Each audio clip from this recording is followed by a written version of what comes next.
What up, everybody? Welcome to 505 interview series. Hope you're all doing well. Hope you had a great holiday week last week, and glad to be here. But before we get started, make sure you like, comment, and subscribe, please. Helps out. Your comments, your interactions help get the channel out to more and more people out there, and I'm excited, to want to continue to grow out the channel. Also, reminder, pinned in the comment section is the link tree. Please go click on it. Go support my advertisers, sponsors, and preferred retail partners. They help continue to keep all the programming going on the channel that you know and love. And your support goes a long way in maintaining that we continue to keep the program running as awesome as possible. Take advantage of the exclusive promo codes that are only available to my viewers out there by using the promo codes to save yourself some coinage. Now, I know a lot of you out there go and you buy the cigars, but you don't use the promo codes. I'm telling you now, I talked to Ira from the Boutique Cigar. Y'all need to use the promo codes. Look, he's built that into the pricing on it, and I don't get a kickback on it, but it helps him track where sales are coming from, and he kind of guesstimates based upon when you guys place orders, as do some of the other preferred retail partners out there. So, it helps him track, and it also helps me out there because it says you're coming from me when you're going and buying cigars from Ira or any of my other great preferred retail partners out there. So please take advantage of those promo codes. Even though I know you don't want to, just do it. Save some coinage. Get your shipping. Basically, get your shipping for free. Come on. All right. Tonight, my guests, they are magnificent in what they do. They have awesome, amazing blends out there. They've gone through a little bit of a change over the last year. And I got to say, I think it's a good change for him. Of course, Justin is I'm calling him a master blender because his blends, I'll put him up against anybody in the industry that you think's a master blender. I think he's that good. And of course, they have their initiative, the Cigars with a Cause initiative, to help stamp out human trafficking and providing tiny homes to people out there as part of their give back from part of their sales of their cigars. So another reason why you should go and support them. But without further ado, let's bring on the Shaffield's, Justin and Crystal. Welcome. Hey. What's up, guys? Master blender. That's hot. Wow. That's hot, baby. I don't know if I've ever been called that before, but thank you. I'm calling you that because I think you are. Hey, thanks, man. I think he doesn't give himself enough credit either. I mean, some of these blends have taken like a year or more to come to fruition, and that's Freedom a lot Fighter of. was a year. Yeah, that was over a year. A lot of blending and tweaking and all that good stuff. Trial and error, But thank you anyway. Thank you. High compliment. I say that in all humility. I've had practically everything you have had your hands on, and it's just banger and banger and banger. This is just nonstop, man. Awesome. Well, that's what we want to have, all the bangers in the repertoire, so that way, as we do come out with new stuff, then that it'll be a banger. Exactly. I got no doubt. So, well, let me hand it off to you guys here temporarily to basically introduce you guys yourselves personally out there to the people who may not know who you are. Yeah. Ladies first. Okay. Well, I'm Crystal and this is Justin, and we are a husband and wife team. We've been married almost 10 years. Yep. And about a year into our marriage, Justin decided he wanted to do a boutique cigar company. And I said, well, okay, but we need to do something good with it. Right. We went to an anti-trafficking rally, and we came home and smoked a cigar. And the light bulb went on and said, I think we can do something good with cigars. And that's how Chaffiot Collection, which Chaffiot's our last name, was a pretty easy go-to for picking the name. That's how the name came about. And here we are. Here we are. Was that good? That's pretty good. He should have let me talk first because I just did it all in a nutshell. I thought that was great. Good summary. Yeah, we we started really diving into the cigar world, and really started researching about the tragedy and the horrors of human trafficking, kind of all around the same time. Two very different things, I guess, to investigate and to dive into, but we combined those elements and created a missional brand, that is Chaffiot Collection Cigars. We are a missional brand through and through, from the beginning, and will be. So, and that is why we must have banger sticks, because if our sticks did not stand up, then nobody would care about the mission, because they'd go, I mean, that's like a nice little, We're not mass producing short filler machine made shit and saying, support our cause for human trafficking. Like, no, we actually do take our time. Yeah. With quality primings. So anyway.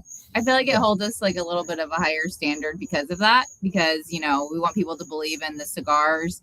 And then once they're believers, then they may be open to having other conversations. But if they go, I mean, these sticks kind of, whatever, then they're allowed to be like, I don't really care what you're doing with them. You can go shove them up, Said a million times, man. If you have a great cause but a crappy product, that's not going to do anybody anything. So the product definitely needs to back up the mission, and vice versa. The mission should back up the product. So yeah, I agree. Yeah, I agree. And I think that what you guys do out there, and the causes that you're involved with, where you're donating the money, I don't see how anybody could be mad about that. Going, can you believe where these guys donate money to? How could you be mad? How could you be mad at that? Well, it's funny because Justin did, right out of the bat, he addressed a lot of topics and issues, and he's like, what if people don't want to smoke our cigars, because we're talking too much about, what causes human trafficking? I don't give a crap. Yeah. I hope they don't smoke our cigars. If you think human trafficking is not vile and disgusting, then please don't smoke our cigars. You know what I mean? Like, I don't want you to. It's wild. I know we're addressing all these different topics and all these different contributors, of human trafficking. And, we've made a couple of enemies here and there, but it's like, bro, at the end of the day, we just want to smoke quality cigars, have this conversation that needs to be had. I mean, for God's sakes, we're talking about like the preservation and innocence of children here. It's not like some foreign radical idea that's difficult to understand. It's like, bro, like, shouldn't we all be talking about this? Like, if you have a soul, should you be talking about this, So anyway, we're bringing that conversation to the cigar community, and it's, that's what we're going to do. We like doing it. Yeah. Yeah. So we don't, if we're making enemies, then maybe those are the people that should be investigated. There was a great meme that was floating around back in like 2016 or 15. It said, if video games taught me anything, it's if you encounter enemies, you're going the right way. So that's how I look at it. I look at it with all the haters out there against me. I'm like, I must be doing something right. You are. Yeah. Let the hate be your guide, Truly. I love it, Yeah. And that, like in February, I had Ray and Joe from the Cigar Clowns on, and I said, I'm going to get petty here against the haters, especially some of those in the media and some of those in the podcast space, because, I've been rocking with you guys since you broke out in 2020 from the start. Yeah. And now, and all of these big media, big podcasters told you to go pound sand when you were looking to get some sort of, just a little bit of promotion. Send them some of your stuff. Let them speak for yourself. And they thought you were a joke brand. I opened my platform up to you guys. I've been rocking with you since. And I held up 4 bags that had one of every drop from 2020 to now in it. Yeah. I go, I've kept one, and I go, some of these you can't get anymore. Some of these are event-only cigars, and I never went to the event. I traded people to get them. I go, I've been committed to you guys, and then when I watch you go on their shows, and they go, man, I've been a fan of the clowns. I'm like, no, you haven't. No, you haven't. And I want to I still want to type in on the chat. No, you haven't. You should. I know you told them to pound sand, but I'm going to be petty about it, because I'm like, I kind of take it. I'm like, oh, I've rocked with them. I opened my platform up. Right. Yeah. But again, these are the same people that told me when I started in 2019, who told me This will never work. Nobody's going to watch content that's dedicated to small brands and boutique brands. It's just, there's not out there. Nobody's going to watch it. Nobody cares about that. You're wasting your time. It's going to fail. Right. Well, look at Here I now. am as a failure. You know, now 7 We're all a years. bunch of losers. That's right. We get the same 7 kind of years people. later, Yeah. and the numerous brands that I've broke out there, and then to listen to these guys cry and complain when guys like the Clowns and other brands have a brand new drop, and where's the official release at? Oh, it's on my show. I have it before anybody else does, and now you have to wait to get your stuff in. Oh, and you have to promote my content because I'm the only one that has it. Nah. Dude, isn't that so Mic good? drop, Like, boom. keep calling them out. You have every right. You know, you do. Well, and I mean, none of us, like, it's all passion, you know. None of us would be sitting here if we were trying to get rich or if we didn't like cigars or love cigars, because at the end of the day, it is a grind. Like, you know, from starting your show probably with no sponsorships, and you keep showing up and keep talking and keep, you know, promoting, and then now you've got sponsors. It just, you know, for us, it's many years of putting in, I mean, hours and hours and hours and hours, and we never got paid. We gave a lot of money to charity, but we never paid ourselves. It's just white knuckle through and through, man. Oh yeah. You talk about sponsors. In May of 2022, I finally got my first sponsor and advertiser. And then I got hit with the 30-day suspension on YouTube. Oh, and I go, oh my goodness. I just got it. I worked so hard to get there, and then I got hit by that suspension, and I didn't know what I was going to do. And I was like, man, I'm going to lose it.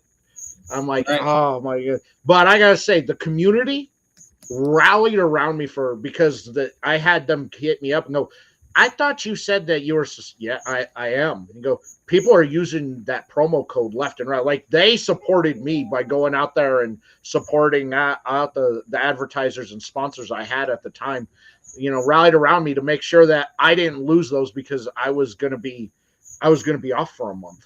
Yeah. Right.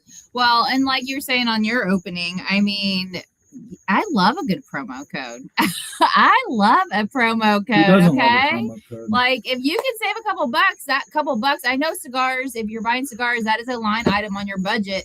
Save Not some cheap. money, people. Come on. Use those codes. Help a brother out. It does. Use them. And as I told people, I opted to not take a kickback on the promo code usage to give the people a bigger discount.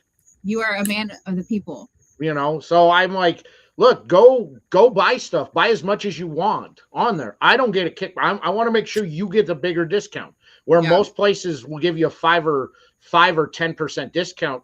Most of my affiliate codes are giving you a 15% discount. That's money back in the bank. That's more cigars. That's more cigars. That's right. Save some coinage.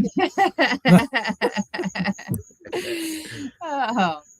Oh, man. So, well, let's kind of get into it a little bit here. You over the last year, you guys partnered up with the aforementioned Cigar Clowns out there. Correct. I think it's a beautiful, beautiful partnership that you guys that was just meant, because I had you guys on when the Goldie Grace was coming out. Again, another cigar that I had before anybody else had, just for any of the bigger shows out there who are watching.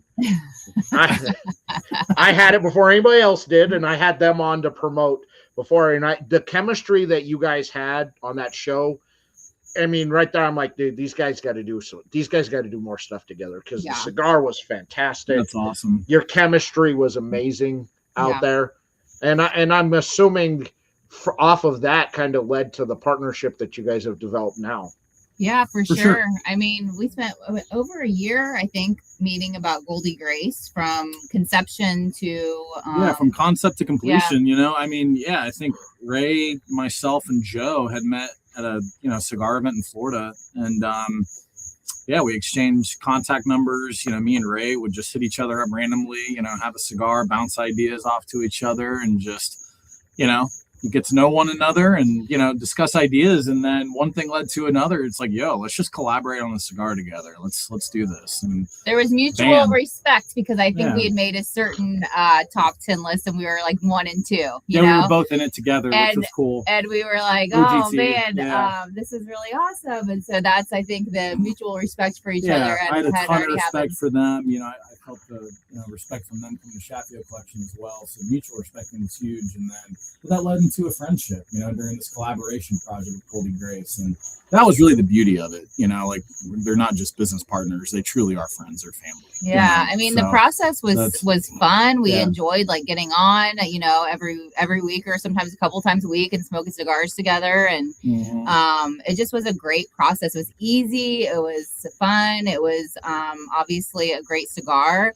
And I mean, even when, you know, Joe would come down to Florida, like we would go to Disney all together and like hang out, and it's just seamless. So my kids call him Uncle Joe. yeah, you Uncle know? Joe. And So it's that was before even the talks of coming together as partners. But you know, Justin and I we do have 2 small kids at home, and it's just the 2 of us. And so we recognized what a great wheelhouse the clowns have, you know, the three partners. And we were like, man, we're either going to keep doing this at a really slow snail's pace and be spending so much time in the weeds of all the business and taxes and this and that and all this stuff, or we got to either hang up the towel or we got to, you know, talk about it. So we had talked at length with Joe about that just on one of our visits. And, you know, he had said, hey, if you guys are don't throw in the towel. If you guys are going to, you know, keep doing this, he's like, I want Chaffiot collection around. And we were like, okay, so what does that mean? And he's like, let's merge. Let's come together. So blessed and honored, man, that they cracked that door open. But yeah, it was good, man. We just had an honest, open, vulnerable conversation. You know, Crystal and I were drowning. I remember someone told me a long time ago, especially in business and really just life in general, like surround yourself with people who are doing it better than you are. You know what I mean? And the clowns are just doing it better. You know, that they've built a cult following. They have the branding down. They have the marketing down. They have a sales team. Like they have just the capacity to really grow and scale that Crystal and I just did not have. So and honestly, like their passion for cigars like really reignited our passion for the business and for our brand, because they're so all in that if you are in the vicinity of the clowns, like it's contagious, you know. And so it just really like reinvigorated us, and it's been awesome. I mean, they have already taken us to the next level in just the 5 months that we've been official. I think maybe it's like 6 now that we're in June, but 6 months we've already grown. So it's awesome. We're excited about the future, and they're just great partners. Hell yeah. It's nice that, you know, you kind of get put into that situation where you're already into a built-in area where they already have the retail shops. Now, hey, you can just float on in there, that they have the sales force to help push you into those additional shops. And on top of that, their vast distribution network that they have, you know, to make things easier on you to bring product in and get product, you know, and to move product around the country. You know, it has taken a lot off your plate. And like I said earlier about Justin, gives you more time to blend just phenomenal cigars like this one right here, Bruno the Butcher. That's awesome. From the Rare Breeds portfolio. Hell yeah.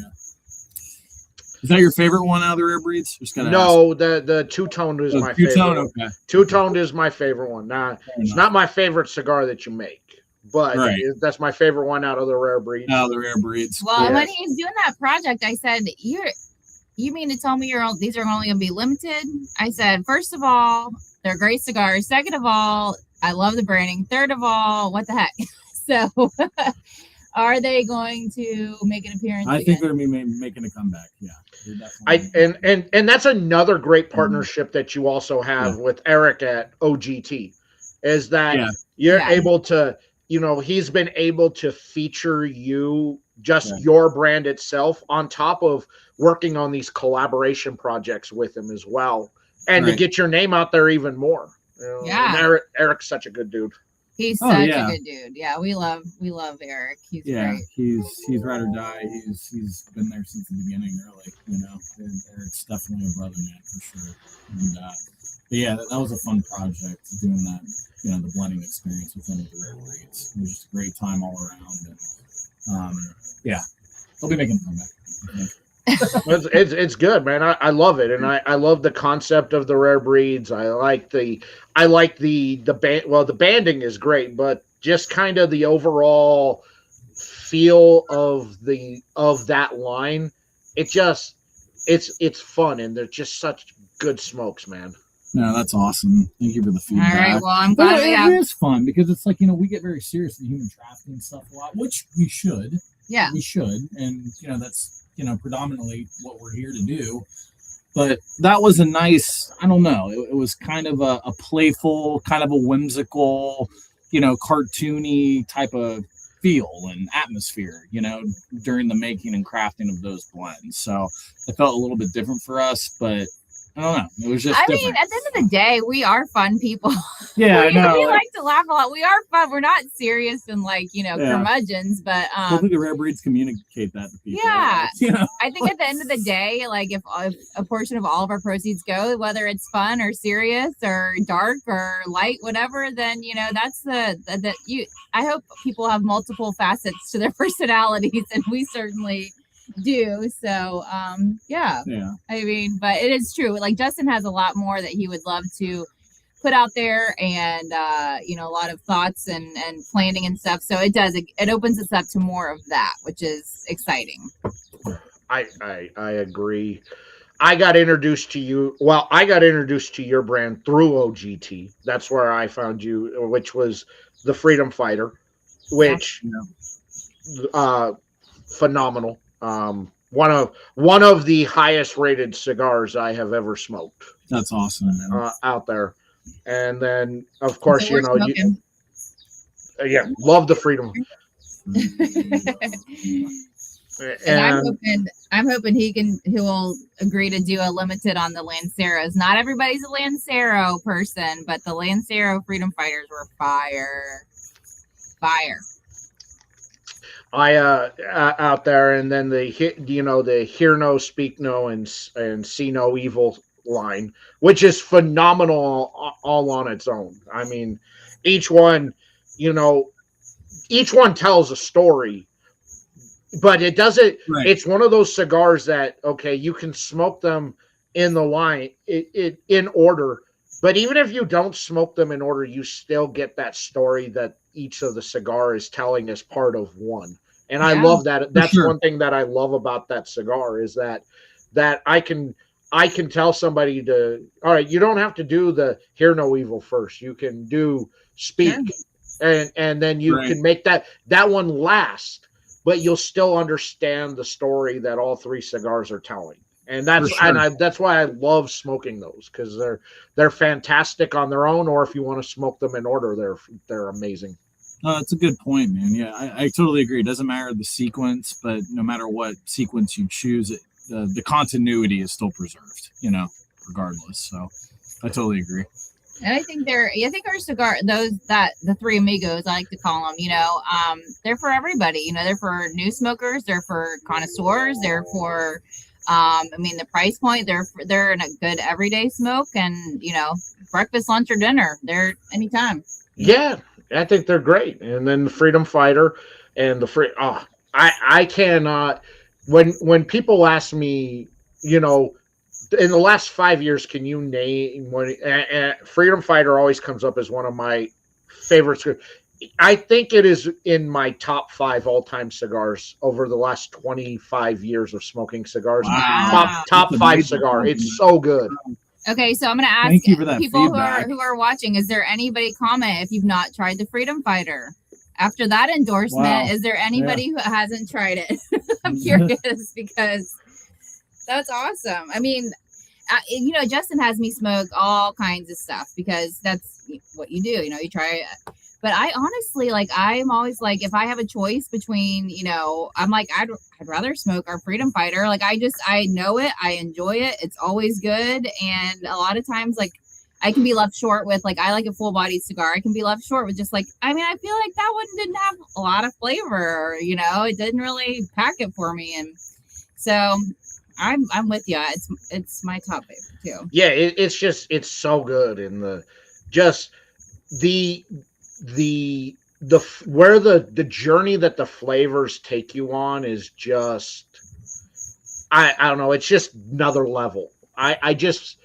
I feel like from light up to smoking all the way, going all the way to the nub where there's nothing left on the cigar, I get the complete story of the cigar, and it just tells it, and it's so beautiful. And it really puts you in one of those places. And that's one that I tell people, if you haven't smoked it, you got to smoke it, because it's so good. Okay, can we use you for our commercial? Go ahead. You want the Freedom Fighter? Was the best endorsement.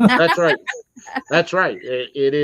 It is one of only 2 cigars to ever score a 97 from me. Yeah, that's pretty incredible. It is almost the perfect cigar. It is It is a readily available cigar that you can get out there. So it's not like it's a limited run cigar. No. So you can buy it and continuously rebuy that cigar. It will be a staple in your humidor. We got new boxes too. They're beautiful. I should go get one. I didn't bring a box out here. I'll go get one. Okay. The boxes are amazing. So if you love them that much, the box is definitely worth getting. I'm gonna go grab it because we should have grabbed one. Yeah. So yeah, it's such a good cigar, and I put it out there, and the fact that it's continuously readily available is why it's in my top 5 cigars, because I can keep buying it no matter what. See, and I think that's another point worth elaborating. We didn't want to put in over a year's work into creating something that would just be limited. Like the cigar is a powerhouse. I would say definitely more for the experienced smoker, I should say. That's just my opinion. And it's a real shame, man, if that would have been limited. It's like, if we're going to make something like this, have it readily available all the time, Yeah, I think so too. And I think that's a positive on that cigar, is that no matter what, I know I can continuously rebuy it and keep it stocked in my humidor. Right. Oh, look at that box. Wow. Okay, so this is the clowns that helped us get there, because we never actually got boxes for the Freedom Fighters. I would literally hand make our boxes. Butcher paper. With butcher paper and everything. But they're gorgeous. So if you are a Freedom Fighter fan, these are going to be at participating retailers, and they are definitely collector's item for sure. If you like a full-bodied, full-flavored cigar, I will put that out there. If you're not one that's not big on full-bodied or full flavor on it, it may not be one for you. But if you are a fan, and I gotta say, it has one of the best retros you will ever have in a cigar. It is insane. I don't know how you got that retro one to make just that like literally a punch to the nose, sweet and creamy at the same time. Yeah, man.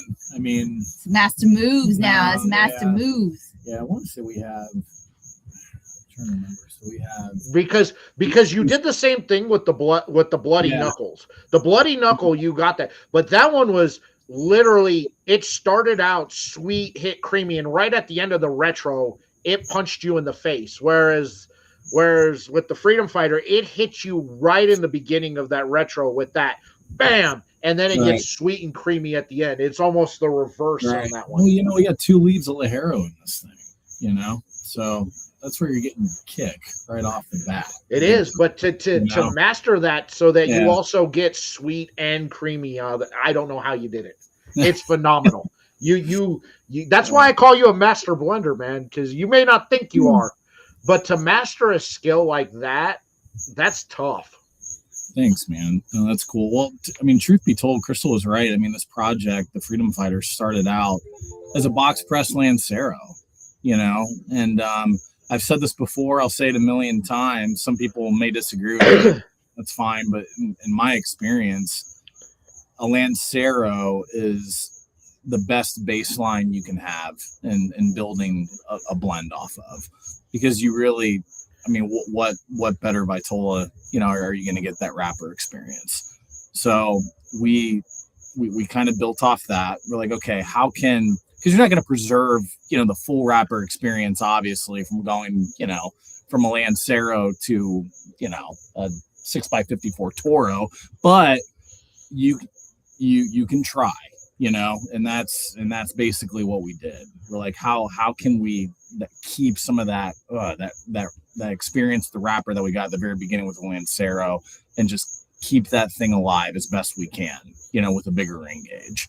So that was the challenge, and but I think we met the task. So, and our manufacturer is fantastic. I mean, he is a master at what he does, and so when he, he's gracious. He's very gracious to work with us from the beginning, because we weren't ordering a lot. Like, we weren't ordering Big Red, so he could have told us to go fly a kite, and he let Justin have the liberty to be able to, ask, hey, can we add this? Hey, can we do this? Can we tweak this? And he did, and he is incredible, and his craftsmanship is bar none. And so that makes a huge difference too, to have someone who's such a incredible teacher and expert, and just giving us the liberty to experiment.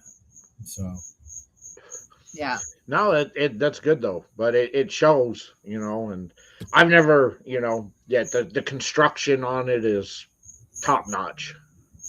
No, we appreciate you've done wonders.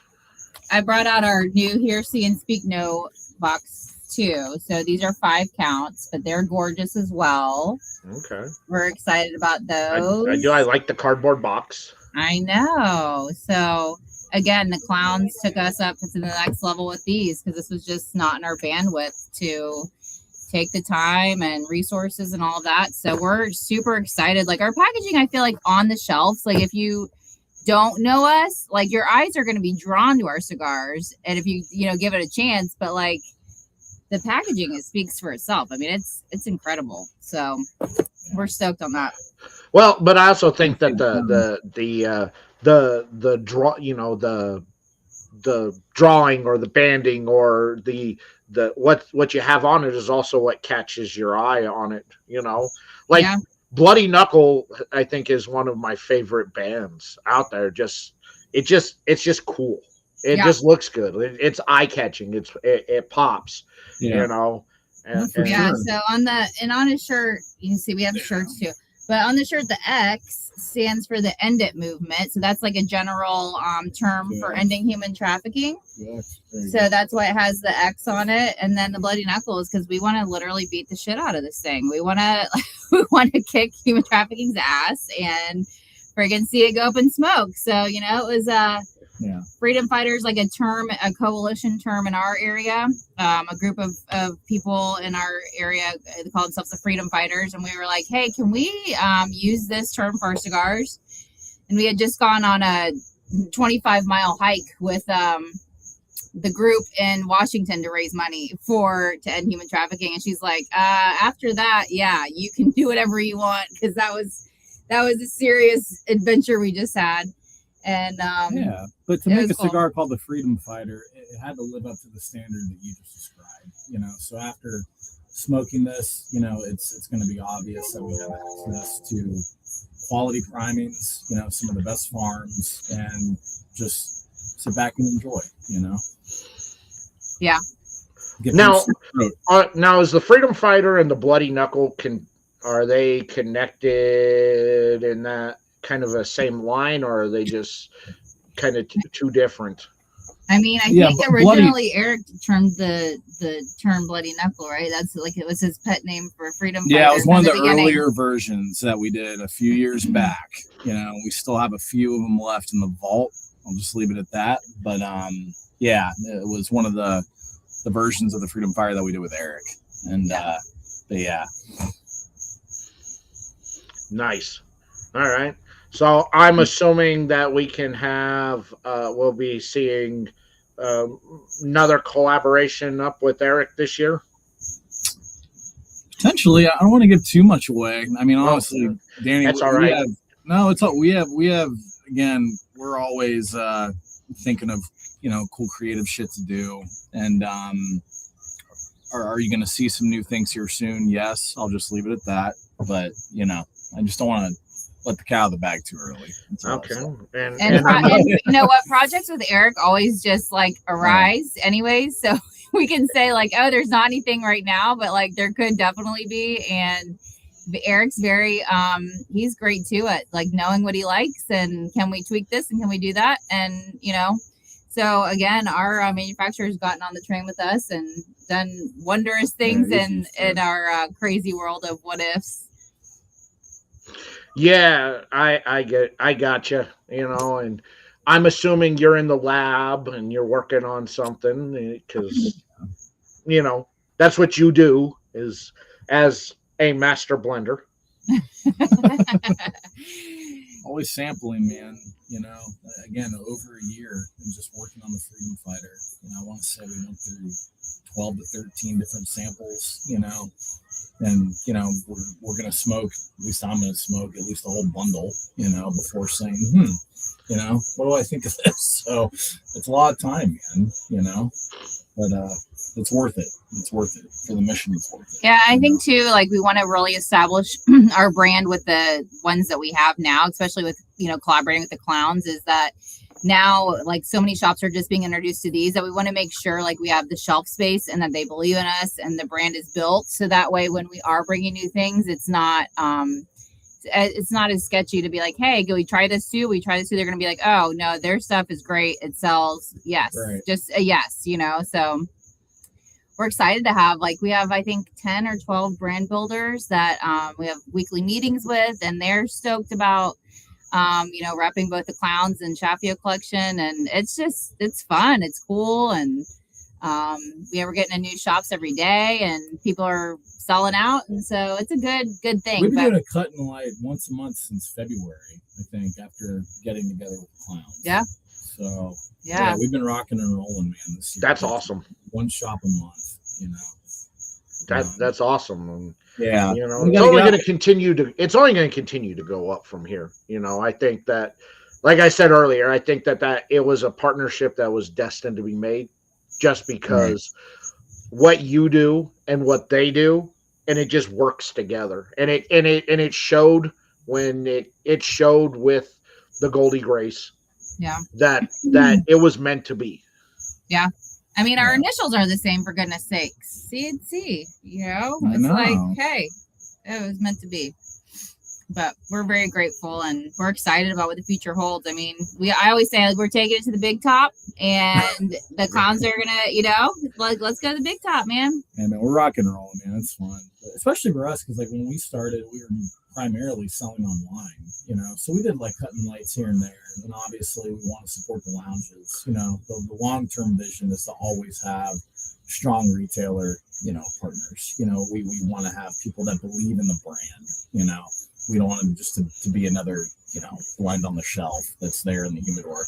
We want our partners to really believe in us. So, but we've taken anniversary trips, birthday trips. They all would be like out of town cutting lights. Like we went to Memphis for one, Austin for one, and we'd like be like, okay. Whenever we would travel, we would just try to schedule a cutting light. Yeah, like, all right, you know.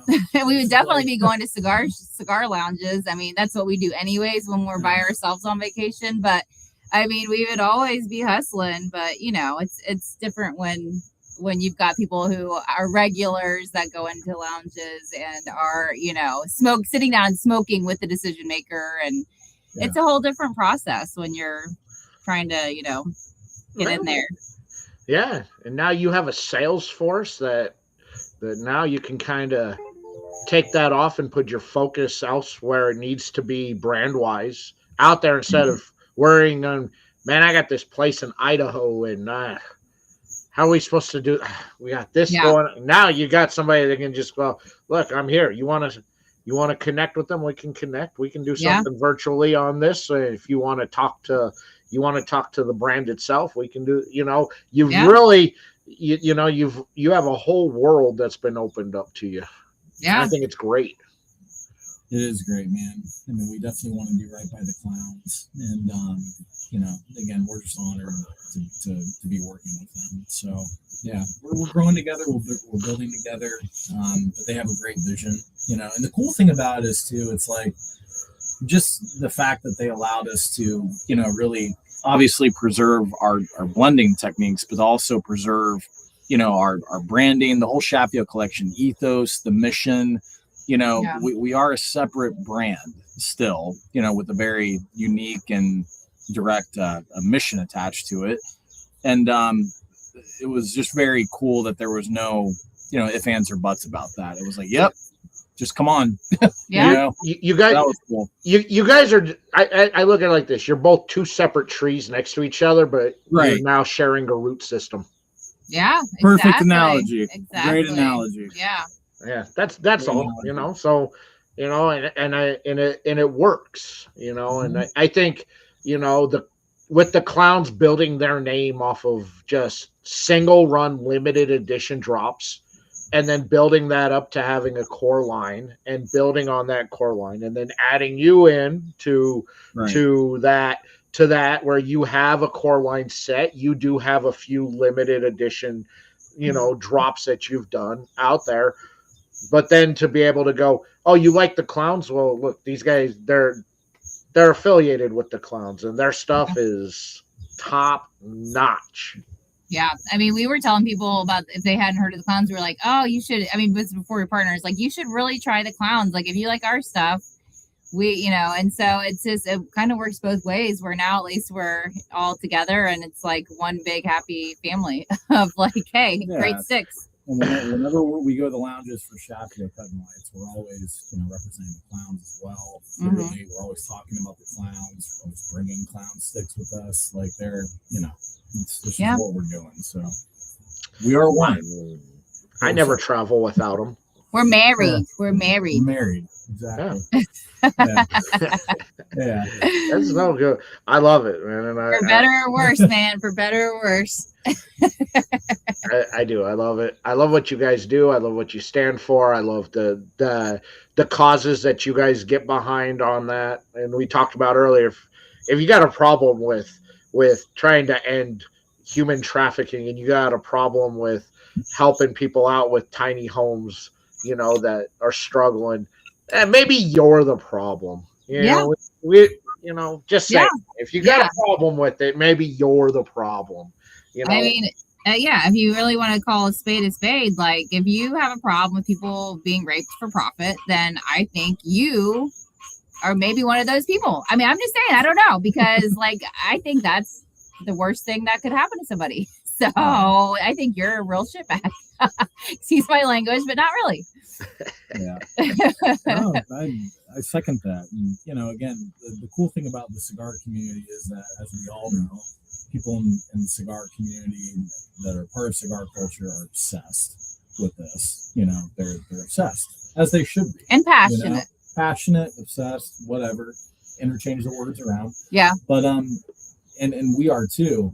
We just we want to see that same passion, be transferred over, to fighting human trafficking. So we figured, why not start with the cigar community? Yeah, I mean, at the end of the day, most of the buyers are men, so it's like, hey, let's have a conversation. And a lot of you see something, say something. If you can light a fire under your ass and do something good while you're smoking a cigar, like you're going to be contributing back to financials, which is very important, because if they can't help pay for these services and things to help get people out, then it's not going to happen. But having conversations or educating yourself, or joining a reputable agency that's doing good work. I mean, there's all kinds of things you can do.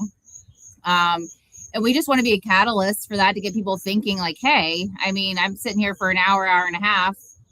Maybe instead of looking at porn, I'll do something to, help, because porn does fuel trafficking. So, do something better with my time and help end it. So, I mean, you just kind of got to look at it like, if it was your niece, nephew, daughter, son, whoever, like what length would you go to, want to see them get rescued? And so that's kind of where we're at, as far as like, hey, everybody can do something. And if you are not sure what to do, please reach out to us, because we'll help connect you like in your area with, there's a lot of companies out there, a lot of nonprofits, but they're not all doing the work. A lot of them are just talking about it. But I think we've kind of talked ourselves out of talking about it. We need to like now mobilize and do something, So that's kind of why we partnered with our agency here, Sarah's Roots, and they actually help women get safe and secure housing coming out of trafficking, and they help with counseling and with rehabilitation and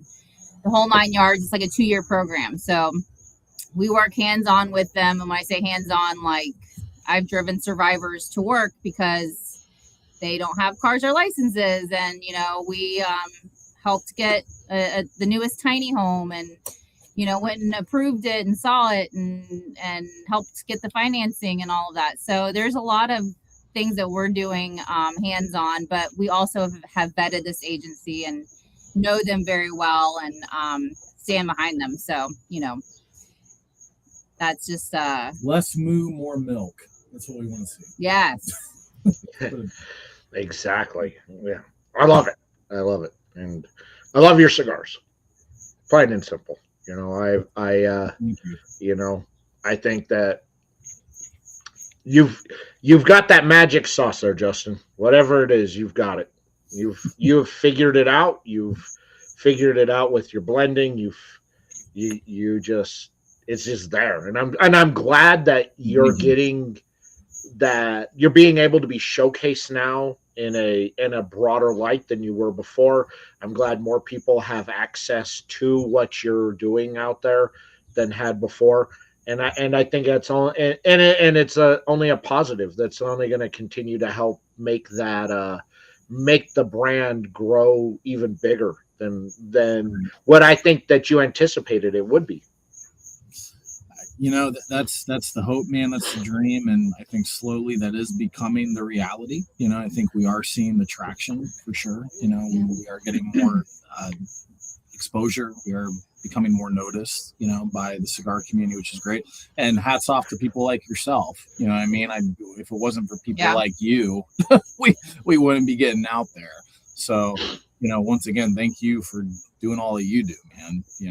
I mean, you guys are just invaluable to the whole industry, especially to the craft brands. I mean, it's a mutually beneficial relationship. I think, we just need each other, I mean, we don't have the budget to pay for those ratings in the cigar magazines and things. So the ratings from you are really important, and the exposure and the time and just the conversation, because our marketing budget was zero. I mean, none. And we're like, what? Grassroots marketing. If you can tell somebody, that is right up our alley. And, word of mouth really is the biggest driver, but it certainly helps from someone who they trust you, and they, trust what you say and know that you're not just blowing smoke. Yeah.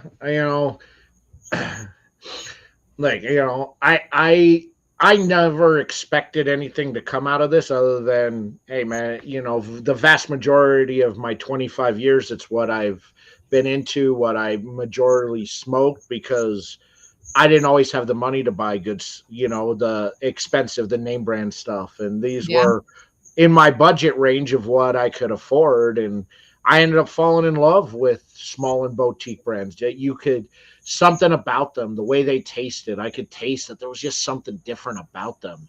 And it made me dig deeper and deeper into those brands. And then when I was forced to create content, because that's my story. And when I was forced to put up a channel and to talk about it and to promote these cigars out there, I said, well, you know, I want to put my passion that's out there onto it, which is the small and boutique brands, because they don't get the love that they deserve.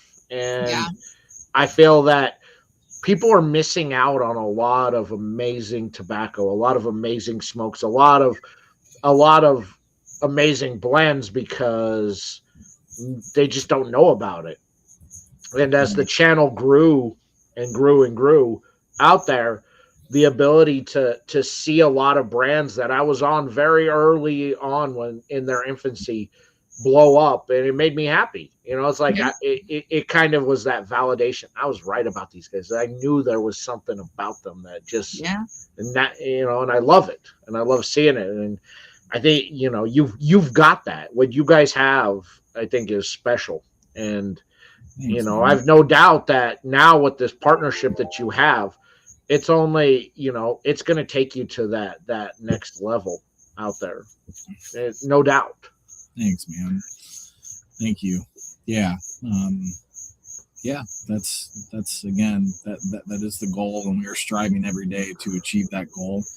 Again, I want to tell you about some cool stuff we have going on. I don't want to let it go too early, but you will see something here soon. You know, be on the lookout for sure. But yeah, man, you know, we're all in it together, you know. Yeah, but to use your influence for good like that, I mean, you know, I think people do have a lot of people have the misconception that it's either got to be a, you know, well-known name, or it's got to be an expensive cigar. And it's like, I couldn't be further from the truth. I mean, you know, I enjoy the craft cigars as well, but like, you know, if you're not in the, you know, ingrained in the industry, then that's your concept, is like, oh, the high price name brand, that's the best of the best. And it's like, oh man, I won't name any names, but I've smoked some of those and I'm like, that's it. Well, that was a letdown, you know, like, oh man, okay, well, moving on. But you know, you got to get educated and know, or you got to listen to people like yourself who, you know, have done the tasting and testing and know, hey, I'm not going to lead you down a path that's not good. Let's go. It's funny, man. Like the younger generations, I think, are becoming more aware, you know, of the craft boutique world. You know, I think in this day and age too, mom and pop, you know, businesses, small businesses, you know, it's more rare, you know, to see them these days. And so I think there is kind of a groundswell, you know, to support the ones that are active, the ones that are out there hustling, you know, trying to move, which I would say is the craft, you know, cigar space, you know. Well, it's like all the craft breweries that popped up in the last like 10 years, and the craft, like, you know, I mean, we just got back from North Carolina, and like, I love nothing more than going and trying new breweries. I think it's so fun, and I feel like it's the same kind of excitement with like cigars. Geek out over it, you know. It's kind of the whole nerd culture thing, which, you know, we all love. You know, we're all geeking out about something. So it might as well be cigars. Yeah. I do. I geek out over cigars. Like I get excited. I'm like, you know, when a brand that I really like has something new come, I'm totally geeked. I'm like, man, I can't wait to smoke this. I can't wait to cut the cigar open and tear it apart and smoke the individual leaves to try and get what's going on. Talking about, you know, yeah, like I totally nerd out. Yeah, I'm like, I can't wait. Like I get excited, you know. I figured at some point if I'm no longer inspired out there, I won't do it. But every day when I smoke something new, it inspires me to continue. It's like, man, this is good. I gotta reach out. Now, how did you get started on your cigar journey? Did you have like a mentor that helped teach you about cigars? No. Did you learn on your own? So, you know, the day I turned 18 and in the year, well, the long time year of 2000. Me too. I skipped school, which wasn't, you know, same. You know, good. And I drove 30 miles to the cigar shop in Santa Fe, New Mexico. And I walked in and I just basically said, I turned 18 today. I don't know anything about cigars, but I want to. And, my inspiration behind wanting to smoke was, in TV and movies, all the cool good guys that you love smoke cigars and all the cool bad guys that you rooted for to win smoke cigars. And I was like, those guys are mob cool. bosses, man, Yeah. I was like, I wanted that. So the owner's son and another guy in the lounge took me into the humidor and they picked out 3 cigars for me. And I was like, okay, okay. And I didn't know how much cigar. I thought they were a luxury item. And so I brought $100 cash with me, and I was just like, "Is this enough money?" And the guy, he goes, "Don't worry about it." He goes, "Smoke them. If you like them, you'll be back." And so I lit up that first one, and immediately I said, "Oh yeah, this is going to be a problem." Like I couldn't believe the flavors, and from there it morphed into where I wanted to know more about the cigars. And I think it was 2006 or 2007. There was a company that put out a tasting kit, and it had 40 different tobacco leaves all rolled into fumos, and that way you could smell it, you could lick it, you could smoke it, you could understand what each tobacco leaf, where they were from, right, what they brought to the table, and see how it was. And so I bought that kit, and so I got it, and I was like, okay, I don't think I've ever had any tobacco from this. Okay. But then you realize that you have had that type of tobacco before. It's just not prevalent tobacco that you would see out there when they talk about, like San Andreas and all that. It wasn't like that. It's like, this is filler tobacco. But then you understand when you smoke, it's like, I've had this tobacco before. Okay, I understand now why this tobacco is used in the blending. And so that put me on that journey. And I also worked for a tobacco company too. Okay.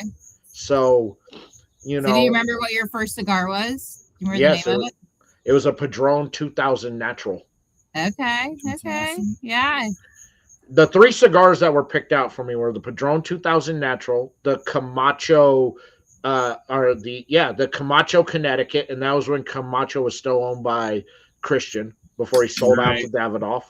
And the third was the Oliva Series G Cameroon. Those were the 3 cigars that they gave me, and they were all 3 differently unique cigars, flavors, taste, profile, everything about them. And those will always be 3 of my favorite cigar out there, because those were really the first 3 that I smoked, and it just kind of it embodied something in me. And see, that is my point too, with how influential retailers are, because he could have handed you any 3 cigars, and so we are really passionate about our brand builders and stuff, because it's like, man, if you have somebody on your team that can just put the cigar in their hand, if someone comes in and says, hey, what's new, what do you like, or what should I get, that makes a huge difference. Huge. Yes, it does. And they picked 3 cigars that weren't overly heavy,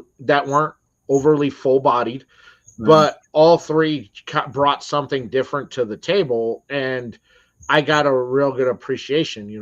And I was working at Santa Fe Natural Tobacco, and in the fulfillment room. I was just muscle, throwing around boxes and stuff. Right. And they had an opening in QA QC for their premium tobacco line, because they were picking up Dunhill and Benson and Hedges and a couple other brands. For old school guys out there, remember Dunhill used to also not make high-end cigarettes. They also made cigars. And they also, as did Benson and Hedges and some of these other high-end cigarette lines. Well, and one of the first people I met was this young guy at Dunhill who seemed to know everything about everything. And I remember thinking to myself, this guy's going to run a tobacco company someday. And his name was Michael Herklocks. and I ended up being right, Yeah. He's kind of taken Dunhill. He took Dunhill to as far as he could, and then Davidoff picked when Santa Fe Natural sold that off. They got picked up by Davidoff, and he kind of ran with what he was doing there and took Davidoff to this next level up there.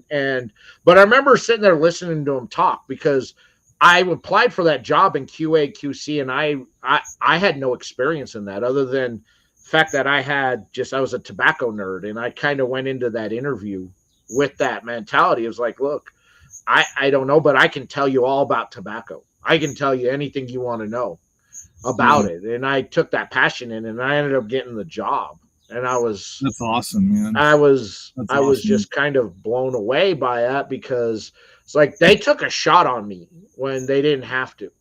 Yeah. And it led me to, travel the world essentially to go play with tobacco, all the time. It's like, where are you this way? Yeah, man, I'm in the Dominican this week, and I come home for 2 days, and then I head off to Indonesia for a week, and then sounds terrible. I know it was a terrible, crappy job you had, man. What a cool experience. I mean, Jack thinks that you guys could throw down an awesome pipe blend. Hey, Justin does love a pipe. I don't smoke enough of them. You don't smoke enough of them, but you like it when you do. Yeah, but I don't know anything about pipe tobacco. Like, I haven't really. I haven't delved into that world. But, I can tell you the Freedom Fighter is amazing finishing it off in a pipe. It is phenomenal finishing it off in a pipe. Okay. Fair enough. But hey, now you got his interest peaked. You never know. You just never know. You never know. But I just kind of went in with that passion that I had, and then one thing led to another.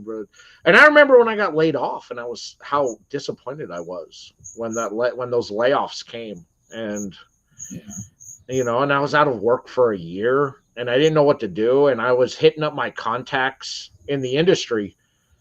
And my dad said, I had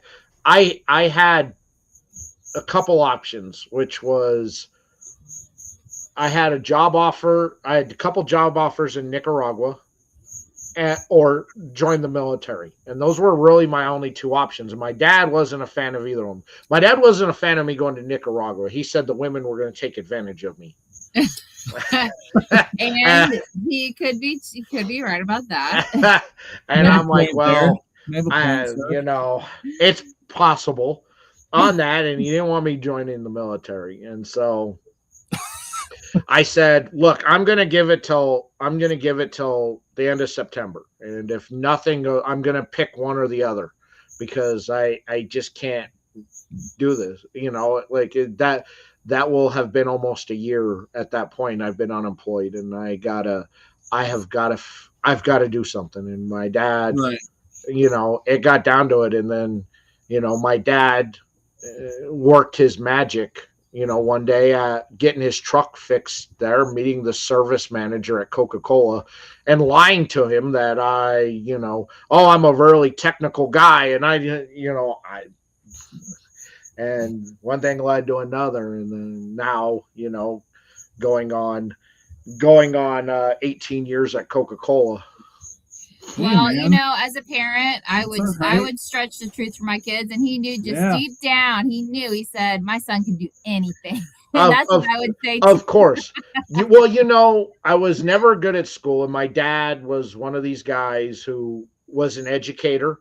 He had multiple master's degrees.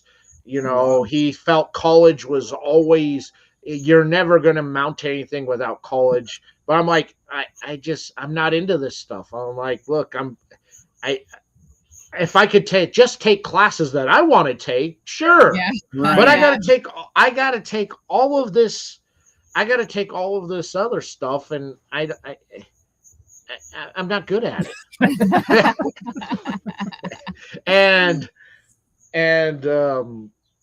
you know, was there, but I think that it was good because, you know, one thing led to another, and before it got bad with my dad out there, he told, you know, and we were sitting on, I went to visit him, and it was one of those days he was having a good day, and he kind of had his senses about him, and I was out on their back patio smoking a cigar. My dad came out, and he said, "I'm glad that you fought me about college and all that. I think I'm proud of you because you've made the right choices that you needed to make in life."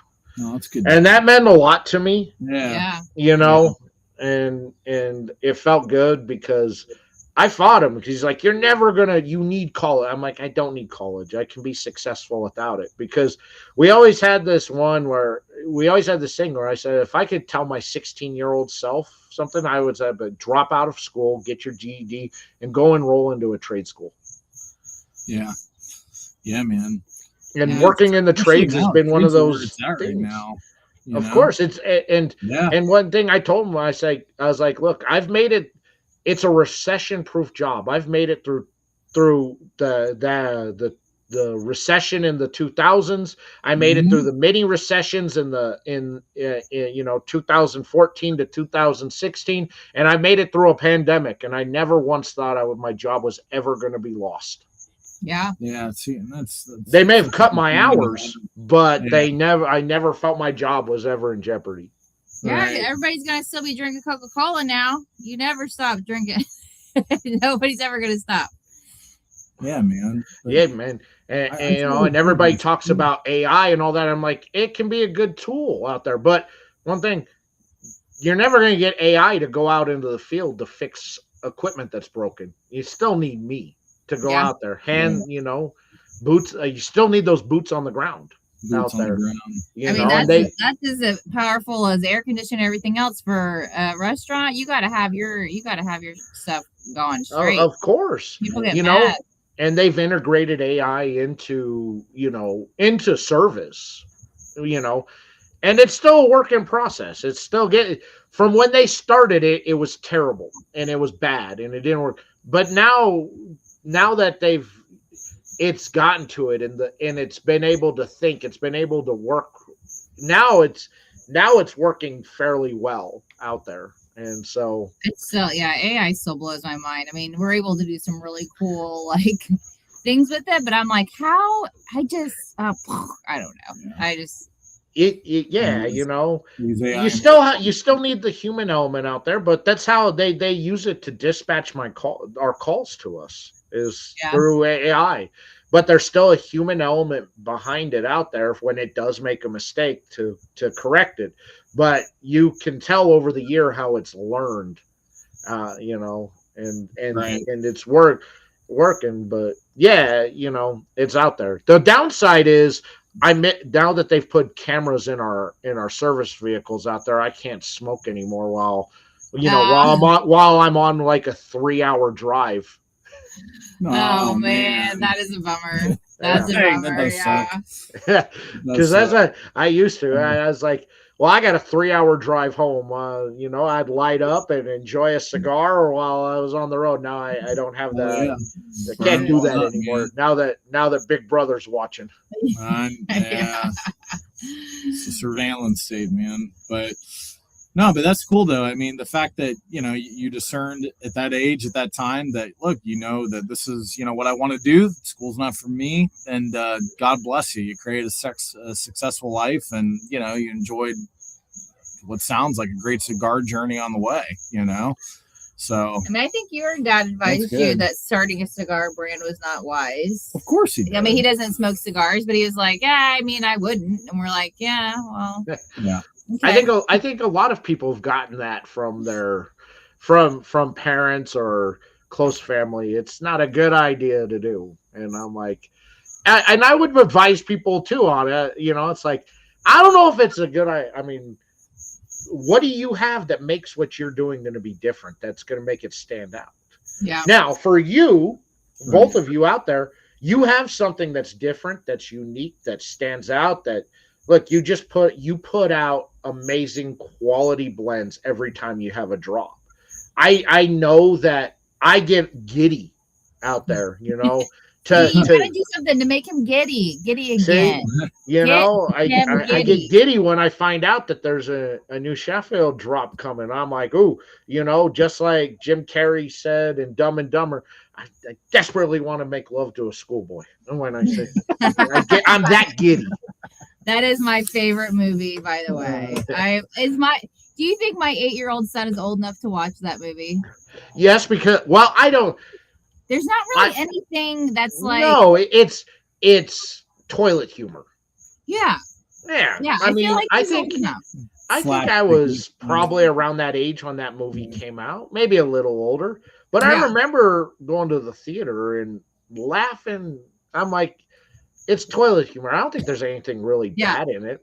I don't think there's anything like besides the headlights, you know, at the end. But I'm like, I freaking love that movie, and I desperately want to watch it with my son. You just watched The Mask not too long ago. Well, so you know, the Aspen scenes they filmed in Estes Park, Colorado, and that was, and when I got transferred up here, that was like where I had to go up to Estes Park. And they filmed it at the Stanley Hotel. And if you're a Shining fan, that's the hotel from The Shining. Oh, okay. But I'd always walk into the event hall every time I'd have to go there to work. And I'd just sit there and I'd look, I go, it's a nice set of Hooters you got there. I freaking love that movie. Yeah, it's great. I'd see it. I'd park. If I was parked over by the river, I'd walk right to that little park area by the river where they had their little homeless scene where they're trying to keep warm. And I go, you know, that's an IOU. You may want to keep that. Yeah. So many good one-liners. Yeah, it's just such a good.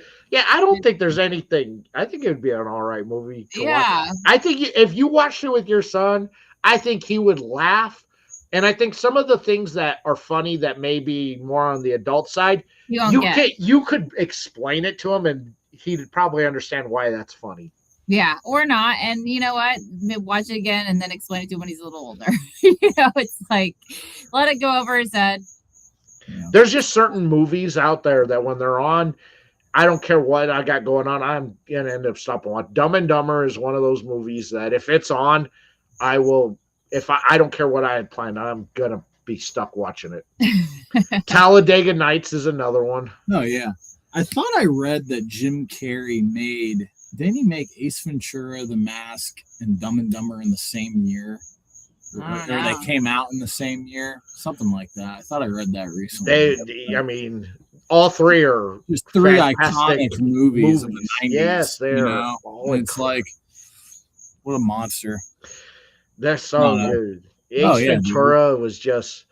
Ace Ventura was another level good. But you know, the second one, but I'll say this, the second one had, I think, more iconic lines to it that I use. I like the second one better than the first one. Still today, you know, like we're moving a vending machine into a really tight space, and I get it, I'm like, oh, like a glove. Like a glove. Like a glove. Yeah, dude. As I got it like a glove. You know, I remember when I went back to my high school and the math teacher told me I was never going to amount to anything because I sucked at math because, well, I learned through this job. I'm a hands-on learner. Yeah. And math is not my strong suit. Kinesthetic learner.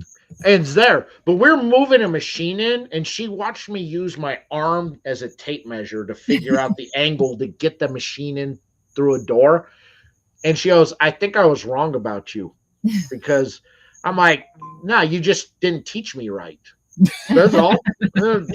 Had you made math hands-on learning, I would understand it. Yeah. You know, but I learned that. I'm a hands-on learner.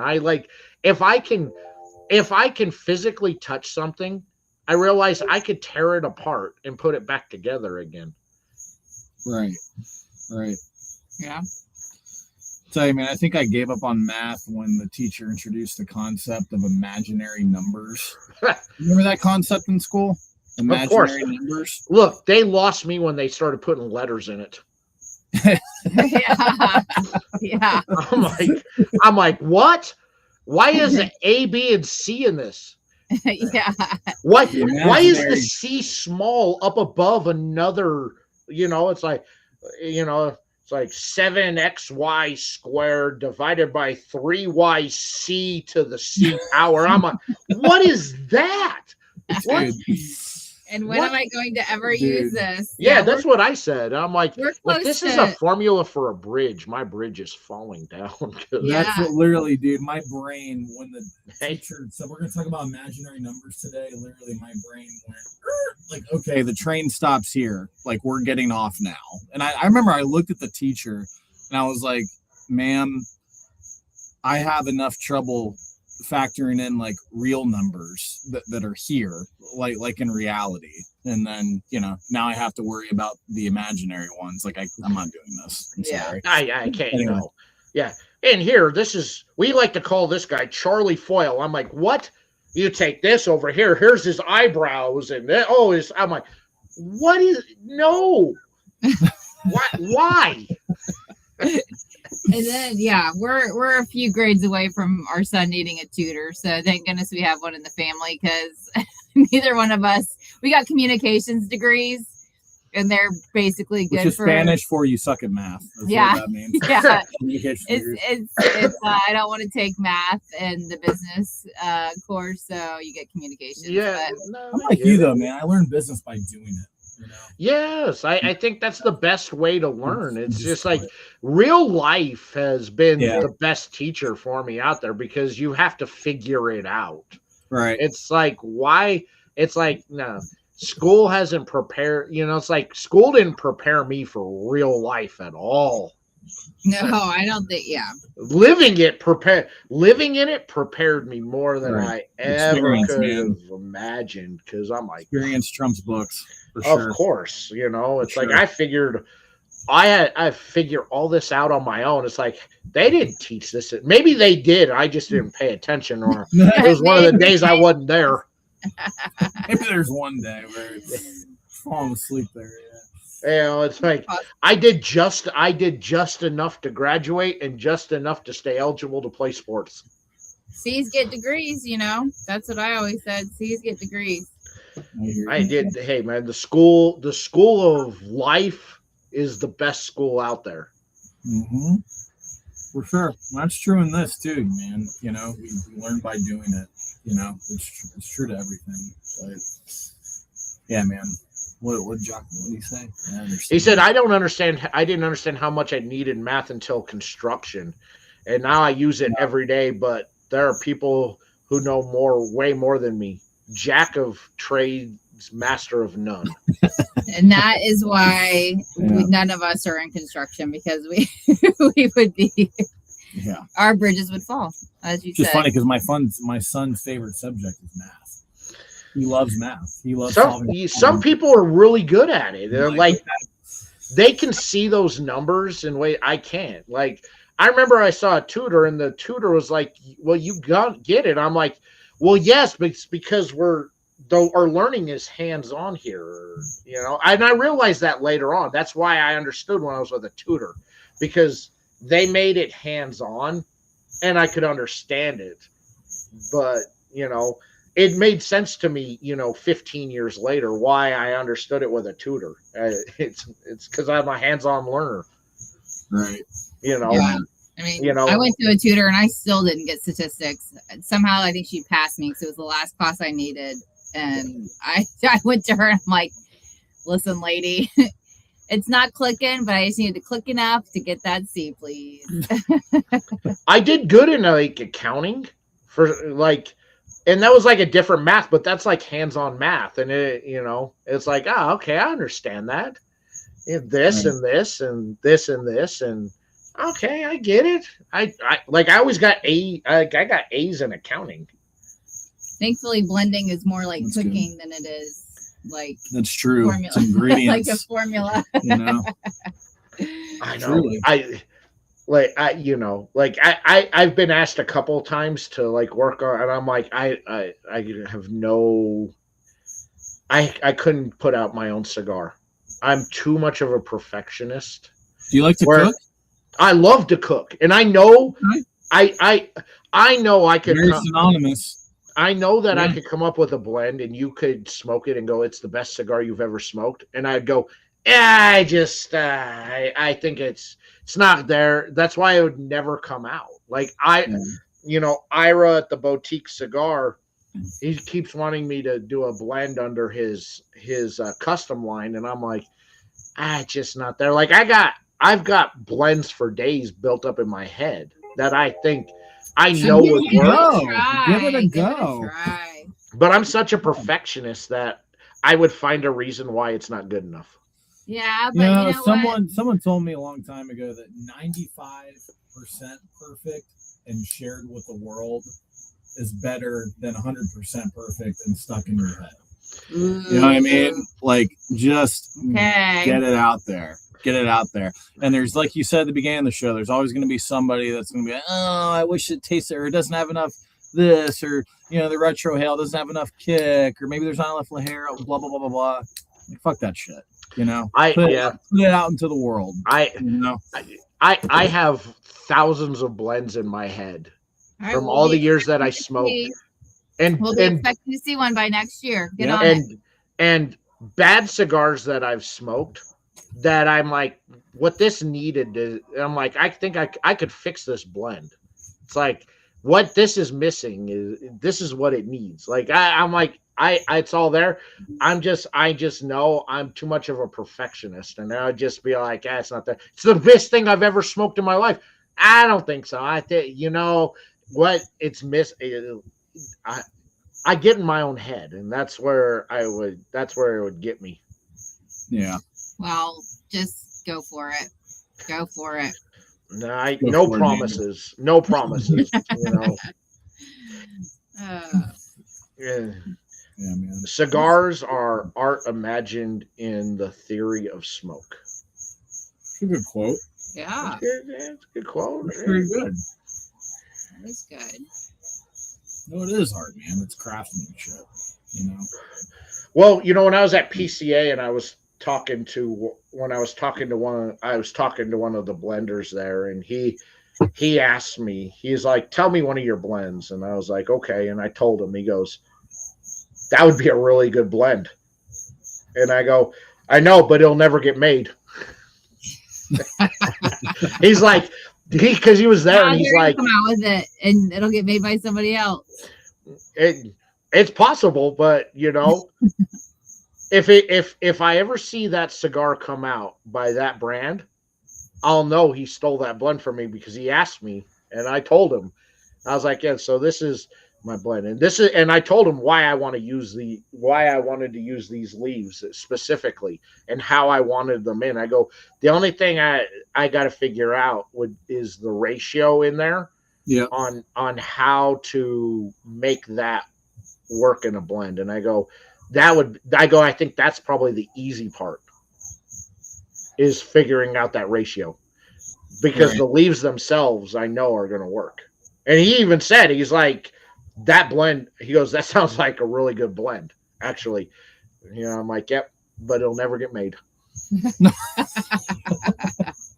Never get made. There is one thing I know: it will never get made. It'll never get made, because I gave him one of mine that's so unique that I know nobody's gonna put it out. So if it gets put out, I know where it came from. You're gonna be calling them up, saying, "Where's my royalty?" Yeah, that's my blend you used. That's my blend. You figured out the ratio. It's a banger, but it's my blend. I know it. The ratio game, man, for sure. That's the hard part. There is figuring that out, and that test is like, how much of this do we? Part. Yeah, that filler ratio is That's the key. That's where the real pros are made right there is. Mm-hmm. But I think I could figure that out if I had the opportunity. Just going, I think it needs this and this, but just a little, just don't go too much on that because this is where I want it. That's what we thought. Brazilian Montefina wrapper going back to the Freedom Fighter would be perfect. It's like the binder and filler ratios. Like I don't think it would work as well, with another wrapper outside of Brazilian Montefina. Truly, I don't think so either. Like, because that's just that tobacco's so unique. It's so unique and it has a sweetness to it that's just, it's so rich, man. And that's, again, you got that sweet, creamy scent packed onto that spicy kick, from that Ligero. And it's so awesome. But I think it's a perfect cigar. Yeah. Like if you ask me what could be better about it, I don't think I could name something that could be better because everything about it from start to finish is just perfect. The retro's perfect. The aromatics are perfect. It's just like a lot of nuance, a lot of transitions. It's one of those cigars where I go, when the first time smoking it, which it's on film, by the way. Mm-hmm. By the way, that review is on film with Ryan and myself smoking it. Where I said what I'd like to have is this, and then within a few puffs here, that flavor profiling shows up. It's like, this cigar's for me perfectly because it everything I would want in that type of cigar was there, and when I said I would like to taste this, here it came in. Yeah. It's that's fun, why it's a perfect cigar. It's fun when the light turns on. You connect the dots like that, during the experience. It's what makes it all fun. But you blended the perfect cigar for me. Oh, that's awesome. Which is why I think why I rated it so high. It's just it was there. It's like it's perfect. It's beautiful. Well, great. Now we have nothing. Like, how are we gonna wow you with the next one if that's the perfect? Because your cigars always wow me. That's why. You may not score as high of a rating on another cigar, but the cigars themselves are fantastic. Like, you know what's annoying? Like, I don't know. You're making me think about. Like, I've heard a lot of people say, not to name names, but people are always like, I don't blend cigars for other people. I blend cigars for me, like cigars that I like. And it's like, well, yeah, no shit. Like that's what we're doing. I know it. It's that I'm gonna put something out like for somebody that I don't know what they fucking like. I'm gonna put it out. It's that everyone says it. It's that condescending attitude when they say it, though. It's like, you should be blending for yourself and hope everybody else likes it. Yeah, I know, but it's just when people say it, they act like it's just like, oh no, I blend this for me. Yeah, like, of course, shit. Dummy. Like that's why, of course, that's why we're doing this. Yeah, I'm trusting your palate, man. I'm like, you blended this, and you better hope I like it. I mean, if I don't like it, I mean, okay, there's got to be somebody else out there that does. But no. Like, if I don't want to smoke it, then what are we doing? I don't think I've rated it. I don't think I've ever rated. See, because you go there, so the Freedom Fighter got a 97, but I don't think you've scored anything lower than a 93 on anything I've smoked of you. I think everything's been a 93 or higher. We got to keep those 90s going, man. They're all phenomenal. They're good. It's just. The Freedom Fighter was one that's a me cigar. Like knowing what the blend is and going, this is what I want to taste in this cigar, and it shows up. Yeah. That's awesome, man. Yeah, it's definitely meaty. It's a little hearty, but the leather component's what I really like about that cigar, man. It's that leather.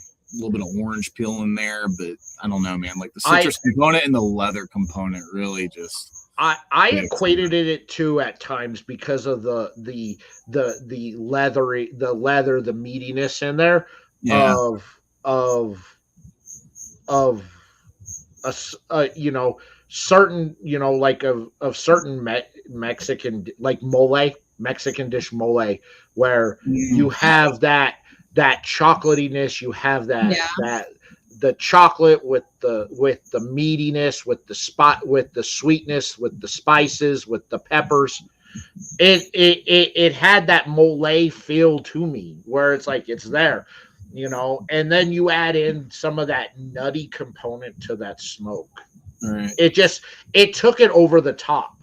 The retro, like I said with the retro, you got the spice with the spice, with the sweetness, with the cream in 3 different components of the nasal cavity. It's perfect. No, that's awesome, man. That's a good analogy, though. Yeah, that is a good analogy. That is a good analogy. Now you're making me crave some mole. Yeah. And I've had, you know, growing up in New Mexico, I've eaten a lot of mole, and I've had a lot of bad mole, and I've had a lot of good mole, and it's like, it's as if you took that chocolate and you took the time to let that chocolate just simmer and go down for a full 12 hours, and then you added in that perfect medium rare steak, and that steak had just that beautiful crunch and crust onto it, that when you ate it, that chocolate melted perfectly with the spices of a perfectly cooked steak. You're making me hungry. You're really making me hungry. I mean, it was the best way I could come up to think about the cigar, you know, smoking, because when you tell people, it's like, nah, there's this leatheriness to it, but it's like meaty. It's like a good, nicely a steak that's been nicely seasoned perfectly with the right amount of seasoning to it. It's sweet, it's salty. You add the chocolate component to it, and then you add that spice component to it. It's perfect. It's like, it's perfect, and you nailed it. That's awesome, man. Yeah, completely different blends, but I think if you like Saka's red meat lovers, you know, you'll probably like Freedom Fighter. So I think it's better than, you know, it's better than the meat lovers. Better than any that, because the meat lovers is strictly like, yeah, I know this steak. We've all eaten this type of steak. And then the variations of the meat lovers, it's like, okay, yeah, this is a T-bone. This is, you know, this is a tomahawk. This is, it's like, you've eaten that steak and you know what you're getting when you smoke the meat lovers. But the Freedom Fighter, no, that is going to a more complex, complex fine dining experience at a high-end restaurant. It's like, no, you're going to order the mole plate and it's $60 for this meal. It's not like going to your mom and pop Mexican food restaurant. No, I'm going to a fine price then. Should we have the price? I feel like it's such a good. Hey, you know, that's one of the beauty. Bargain, that's one of the things that we pride ourselves in. You know, it's a $12 cigar. You know, and it's like, I think that could be a $15 stick. Oh yeah. If you told me, if the MSRP on that was $18-20, I'd say, yeah, it is, and it's worth it. No, that's awesome, man. Well, you know, the same thing. It's the same ideology with the Pagliacci, man, that the clowns put out. You know, they wanted to make a true premium quality cigar, you know, for, you know, just our middle class, right? Like, why should they pay, you know, $20 or more for a great cigar? It's like, no, you can have a great cigar for $8, you know? And it's like, we kind of share that same mindset, you know? And I've noticed that is the 2026 theme, is who's going to have the best under $10 cigar this year. And I got to say, what I have smoked from a lot of brands out there going, no, yeah, it's $8 to $10. And I'm going, no way. I told my buddy Alan from Family by Loyalty when I smoked his, when he was going through the blending on it, and I go, this. He goes, how much is that cigar? Would you pay for that? I said, 15, 18 bucks. He goes, under 10. I go, as your friend, I cannot in good conscience let you sell this cigar for under 15 bucks. It's too good. Yeah. And then this year when it dropped, and I remember smoking those initial test blends, and when I go, and I smoked it, and I had him on, and I go, holy cow, this was your budget stick that we did the test. I smoked this test blends on. He goes, yep. I go, man. Oh my goodness, because I remember smoking those test blends. Yeah, that's what's up, man. Yeah, it was phenomenal. And then the Clowns with theirs, and a couple other brands that have put out their cigars, their 8 to 10. I'm like, man, this is going to be this is the year of the budget stick from brands that are coming at you with $8 to $10 cigars that you are going to get your mind blown by. Well, good, because people are struggling out there, and if you're a true cigar smoker, you're smoking, 5, 6, 7, 8, 10 a week. It's like you need that. You need to have a great. Yeah, 5 a day. Yeah, the 5 a dayers are a different category. If you smoke 1 a night, that's still a hefty budget. So I think it's awesome. I think it's great, and it's showing that you can still put out an amazing cigar and use amazing quality tobacco out there, and still have a budget stick that's gonna take you away. And that $12 for the Freedom Fighter is a steal. That cigar is so good. Again, it is of cigars that I can get to this date, it is a top 5 cigar for me. That's awesome, man. Thank you. It sits there. It's a staple in my humidor, because it's one of those, I know if I smoke it, I'm going to have probably the best smoke I'm going to have for months. Because I know no other cigar is going to compare to it. That's why I know that, because I've smoked it so many times. I know nothing I smoke is going to compare to it. And if it does, then that is a special cigar. Yeah. But I know that when and it's one of those, I got to smoke every couple months just to remind myself that what I've been smoking doesn't live up to what the Freedom Fighter is. Wow, those are powerful statements, man. Yeah. Thank you. Well, now we're getting the word out there, man, with our new packaging and our promotion and everything else. So yeah, $12 a stick. You can get a box and it won't put you out too bad. So that's it's a good time to scoop those up and keep them in your humidor and have them, it can be a special occasion, or it's just a guaranteed good time. We're going to be at Smoke Rings at the end of the month, so they'll be there. There you go. Johnny there. It's tremendous, and he's aging some. Yeah. Oh, yeah. Yeah. They do get better with age. I still have some from that 2023 run out there that are sitting in there. I have them marked. Nice. That's one of those. That's one of those where I'm like, okay, I've got like, I think 3 of them left.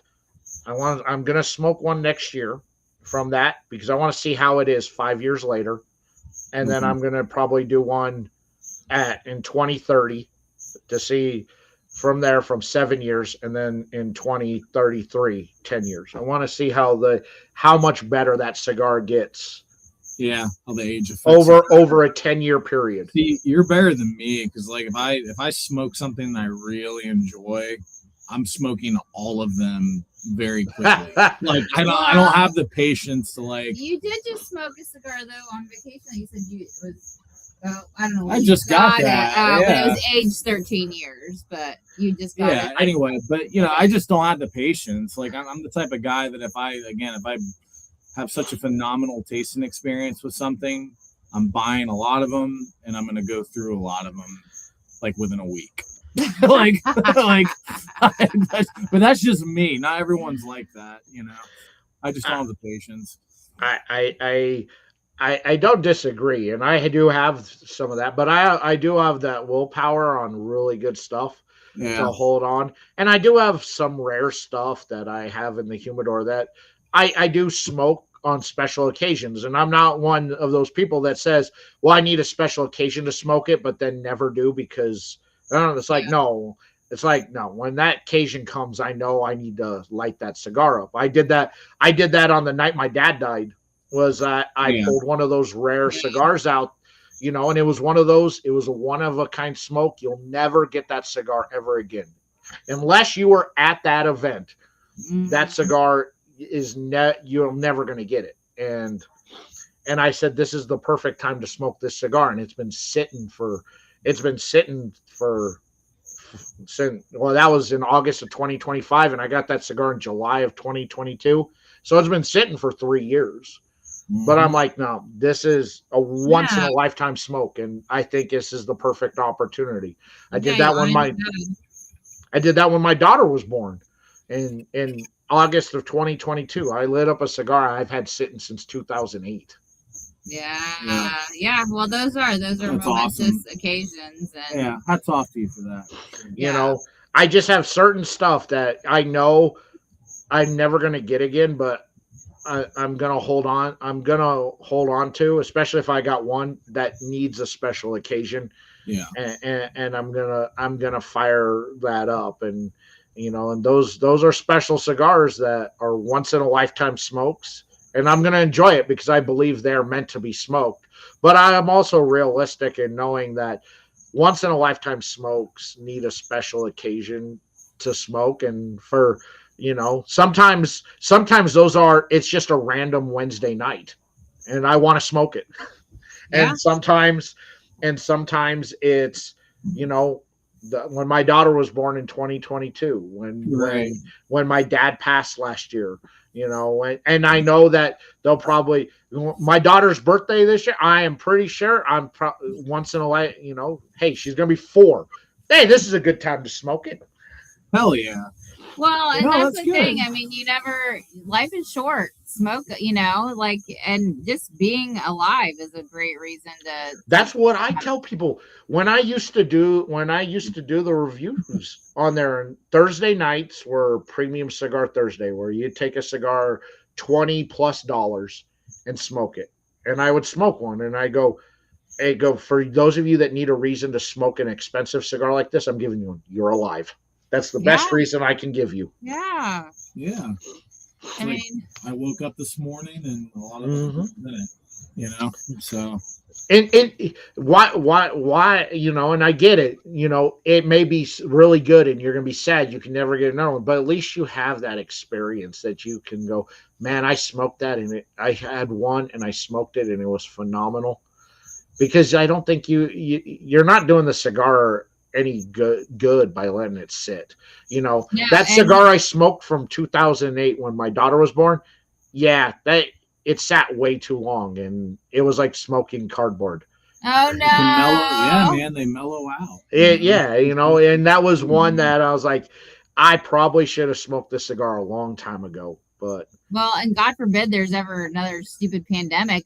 I mean, I feel bad for any cigar smoker that lost their sense of smell and taste. Forget about it. I loved the pandemic. I wallowed in the pandemic. For a different reason. I hope I'm not offending anybody by saying that. But when the pandemic hit, I was working from home. I was working outside. And I'd go through like half a box a day, and I was just loving my life. I didn't have that. I still had to be out in the field working. I didn't get any. You're hoping you had a 3-hour drive. He was hoping he had a 3-hour drive. Yeah, I didn't have that specialty. The only thing I got from COVID was I went deaf in an ear. I didn't get anything else. You did what? I went deaf in an ear. Did it come back? Yeah. No, I'm deaf. I'm about 95% deaf in ear. Yeah, because when I ended up getting COVID, I didn't get the respiratory. I got the upper respiratory version of it that about 13% of the people got when they got it. And it led to And so I got that upper respiratory trifecta: ears, eyes, sinus. And the ear infection took about 6 months to go away. Are you serious? It kept going. I didn't even know COVID could cause ear infections. I didn't even know it did that. Yeah. So 13% of the people got that upper respiratory trifecta. Started in the ear, moved into my sinus, or moved into my eye, and then moved into my sinus. And the ear part wouldn't go away. And they put me on all these antibiotics and it wouldn't work. It just continuously going. Like, I didn't smoke for months because it hurt to smoke. Like, it hurt. I felt bad, and it was just like, ugh. And I've got to the point where I'm like, nothing's working, and I just quit taking any of the antibiotics. And it eventually, the infection went away, but when it went away, it left me deaf in the ear, because for a long time, it just felt like my ear was underwater. Oh, that's terrible. Yeah.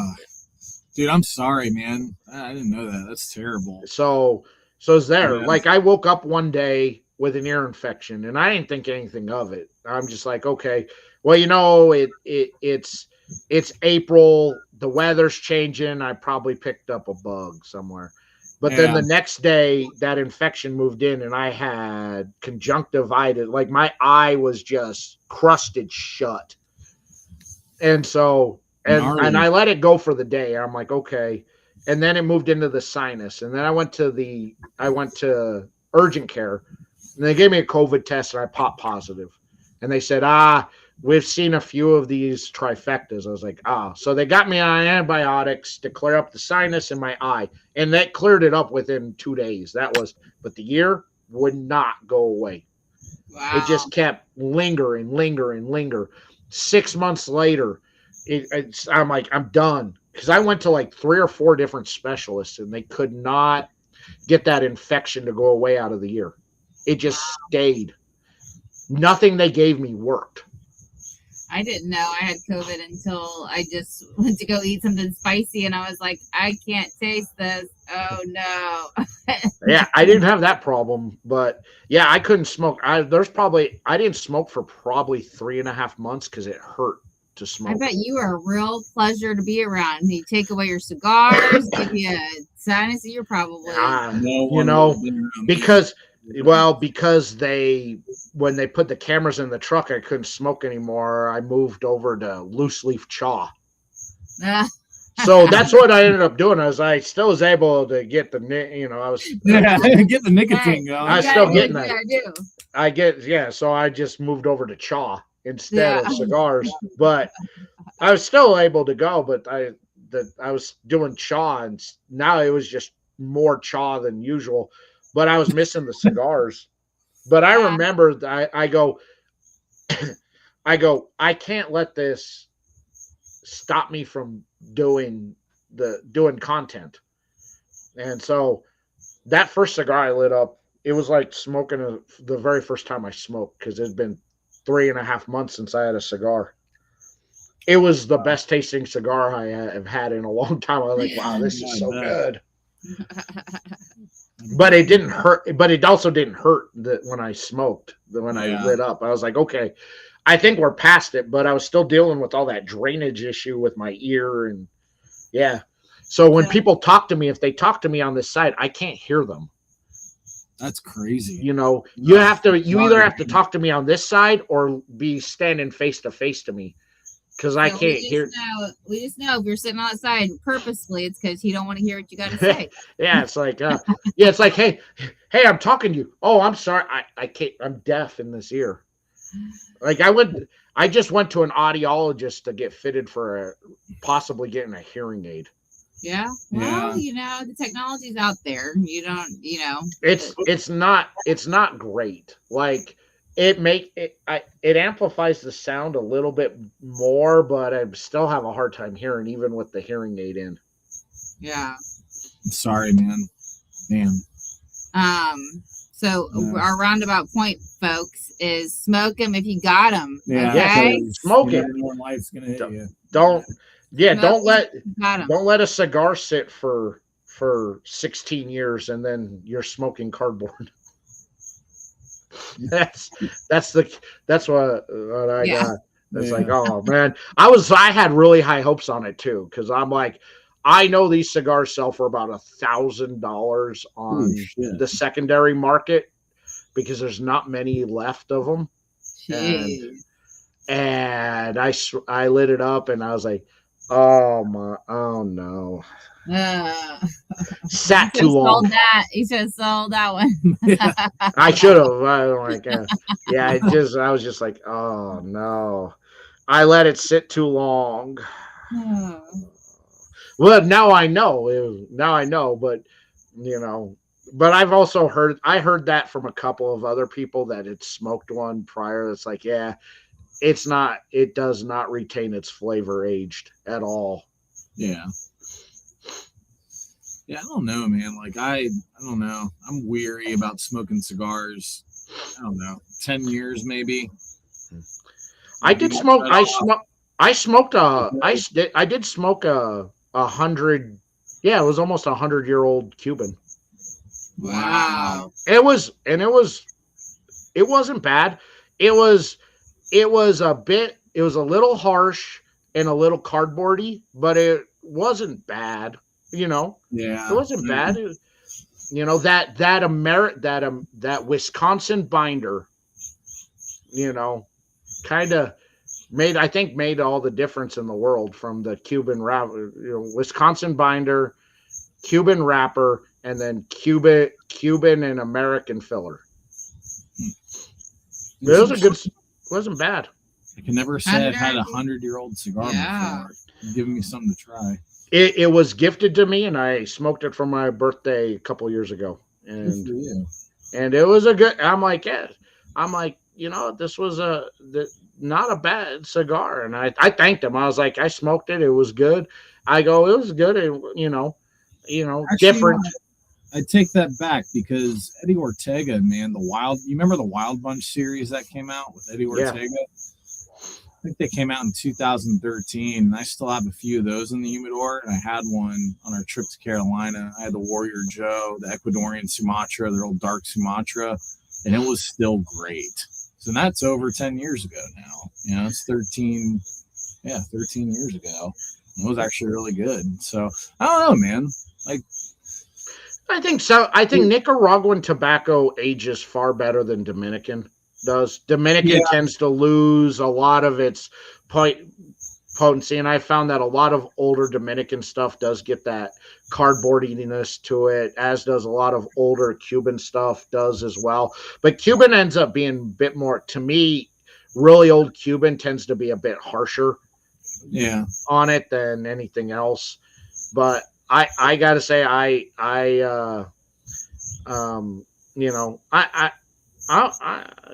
smoke anything. There was, during the pandemic, there was that one really rich guy who would go do the auctions and buy old rare cigars or boxes of some of that old stuff from like the 30s, 40s, 50s, a lot of pre-embargoed Cubans.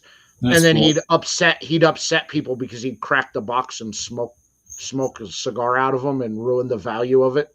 Oh, and he'd do it just to rage bait people, and it made me so happy to see the people in the comments just upset. It's like, no, this is history and art. This should be a museum. You never smoke these. They're like, hey, I paid $400,000 for this box. I'm going to smoke them. We need those people on board to end human trafficking. If you got that kind of money, throw a little bit towards the cause, man. How do they know there's even cigars in there if they didn't open it?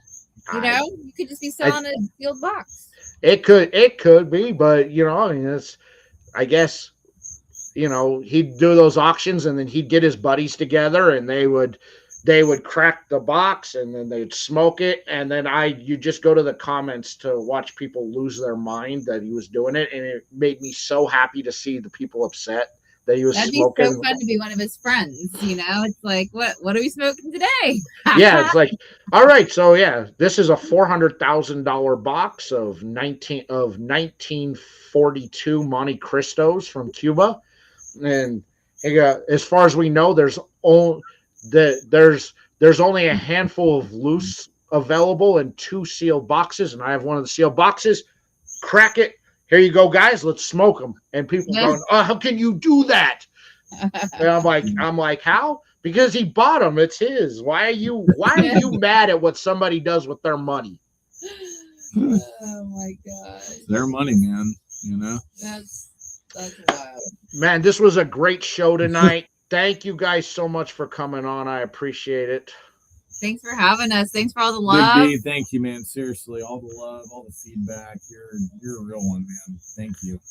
All right, man. I appreciate you giving me the opportunity to enjoy what you create, man. You do such a phenomenal job of your blending. Like I said, I praise your blending. I am, regardless of what you think of yourself, I call you a master blender because your blends are just, they're different, they're unique, they're amazing. And if any of you out there have never had the Freedom Fighter, go get a Freedom Fighter. I am telling you right now, it will be probably one of the best cigars you have ever smoked in your life.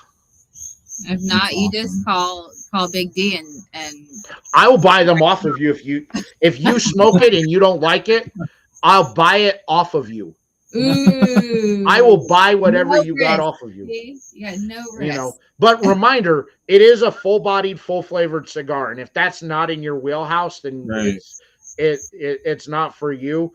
But I would tell you then go pick up any of the triplet series. Yeah. If you're towing the line, I always tell people if you're towing the line, it's a great full body, but expand your horizons too. You may decide that I thought when I first got started, I was like, I had to graduate, but man, now I would never go back. So go from mild to wild. Yeah. It's out there. If you want to expand your horizon on an amazing cigar, it's for you. I know some people out there, full-bodied, full flavor is not for them, and perfectly cool. I get it. That's how your palate is. Yeah. But if you enjoy a full-bodied, full-flavored cigar, a true full-bodied, the Freedom Fighter will probably be one of the best cigars you've ever smoked in your life. And that's coming from me. And I smoke a lot of stuff. And to this day, it is one of the best. He knows what he's talking about. One of the best full-bodied, full-flavored cigars on the market. And here's the box. So, the price point, you can take home one of these too. And anything you guys want to promote before we end out the show tonight? Smoke Ring's the end of the month. If you're in town, if you're in Florida, come over to the Space Coast. We'll be in Merritt Island. End of June, we'll be putting out something here shortly for that. We will have Freedom Fires available, obviously, as well as our other core lines. And just be on the lookout, man. Like I said, we've been doing cutting lights, one a month since February, and we're going to keep going. So, yeah, if you just like our social media, obviously we'll keep you up to date on new things coming down the pipeline, and there's a few in the pipeline. So I would just say thanks for the support, and please tell your friends about it. Smoke a Chaffiot collection with a friend, introduce them to the brand, and let's get an army going of Freedom Fighters. We need more Freedom Fighters to make a dent in this thing, and we're gonna do it by smoking great cigars and hanging out with like-minded people. So that's it. It is. And if you're not familiar with the Chaffiot collection, down in the description, I've got links to everything, them website, social media, everything. So you all can connect. I've made it super easy for you out there to connect on all the social media platforms with them. You can just click on it and go follow, and you're right there, Yeah, So. if we're not in your area, there's certainly an online retailer that's got us. So just ask us, we'll connect you, and we'll get it in your hands. You can go check out Eric over at OGT. I believe he carries everything you make. So, if you can't find it in your local area, you can always go hit up OGT, Oakland Tobacconist. They carry everything that these amazing people make. Well, thank you. Daniel, thank you, man. Thanks everybody who watched. Thank you. Next Monday night, guys, we're going to have Erica from Rose City Cigar Festival on. Going to tell you why you all in a month need to be in Portland for their second Rose City Cigar Fest. Last year was awesome, I heard, and this year it's even better. So come check it out, especially if you're in the area or want to travel up to the area. She'll tell you why you need to be there. That's it for this week, guys. Thank you so much for watching. I appreciate all of you. I appreciate Justin and Crystal. They're amazing people, and I love what they do, and go support them. And we'll see y'all next week. Take care. Be safe out there. Don't do anything Justin, Crystal, and I wouldn't do, because we're sweet and innocent boys and girls. We'll see y'all later. Peace out.